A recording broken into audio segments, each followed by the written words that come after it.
Yes, development काफ़ी ज़रूरी है स्टेट की या फिर लोगों की सोशियो इकोनॉमिक कंडीशंस को इम्प्रूव करने के लिए, लेकिन एक ट्रू डेवलपमेंट कभी भी उस स्टेट या फिर लोगों की सोशियो इकोनॉमिक कंडीशंस को खराब करने के लिए रिस्पॉन्सिबल नहीं होता है। 2023 में, 2024 में और यहाँ के 2025 में भी हमें हिमाचल प्रदेश, उत्तराखंड में कंटिन्यूस क्लाउड बर्स्ट, फ्लड्स और लैंडस्लाइड की सिचुएशन देखने को मिली है। हमें और गवर्नमेंट को ये चीज़ समझनी पड़ेगी कि फ्लड्स आना, क्लाउड बर्स्ट होना या फिर लैंडस्लाइड होना, इसके दो फैक्टर्स रिस्पॉन्सिबल होते हैं, मैन मेड फैक्टर्स और natural factors.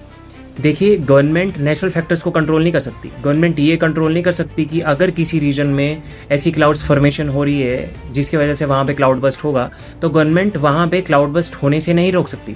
Same way Himalayan region landslide prone region है, क्योंकि हिमालयन रीजन में जो माउंटेनियस एरिया है वो लूजली बाउंड रॉक स्ट्रक्चर का एरिया है, जिसकी वजह से अगर वहाँ पे ज़्यादा बारिश होगी तो लैंडस्लाइड तो होगी ही होगी और इसको गवर्नमेंट रोक नहीं सकती। मतलब ये नहीं है कि मैन मेड फैक्टर्स बिल्कुल भी रिस्पॉन्सिबल नहीं है। यस, अगर आप रोड्स को कैपेसिटी से ज़्यादा वाइड करने की कोशिश करोगे, आप बॉम्बिंग करने की कोशिश करोगे, तो ऑफकोर्स लैंडस्लाइड्स का रिस्क और ज़्यादा इंक्रीज करेगा। और इस तरह के डेवलपमेंट से आप स्टेट को आगे लेकर नहीं जाओगे बल्कि 10 साल और पीछे लेकर जा रहे हो। इस तरह का डेवलपमेंट हमें हिमाचल प्रदेश, उत्तराखंड या फिर जम्मू कश्मीर के एरियाज में करना चाहिए जिससे कम नुकसान हो। इसमें सिंपली गवर्नमेंट को ये चीज़ समझनी पड़ेगी कि जिस तरह का डेवलपमेंट मॉडल दिल्ली में फॉलो किया जाएगा, उसी सेम टाइप का मॉडल हिमालयन रीजन्स में फॉलो नहीं करा जा सकता।